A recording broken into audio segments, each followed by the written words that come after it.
Welcome to Burlap Teachers. Enjoy the video. You start by identifying which apps use the most data.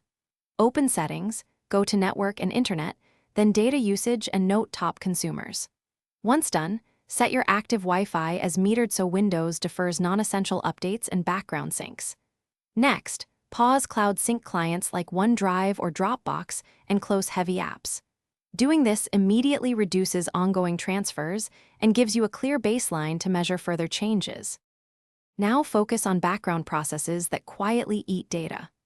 Open Task Manager to identify and end live processes, and disable unnecessary startup apps under Settings App Startup so they don't relaunch.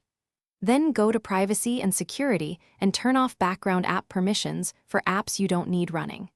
Make sure to configure Windows Update Delivery Optimization to limit peer-to-peer uploads and set active hours. This prevents unexpected downloads during high usage times and controls how updates propagate. Finish by enforcing limits and verifying results. Set a data usage limit in settings to trigger alerts and restrict usage when you near the cap. Monitor ongoing traffic with a lightweight meter app or from your router's interface to catch device-wide spikes. If high usage continues, make sure to roll back or uninstall recent apps and run a malware scan, because unwanted software often generates traffic. If nothing changes, reboot after adjustments and recheck data usage to confirm the issue is resolved. Thanks for watching. Consider subscribing if this video helped you.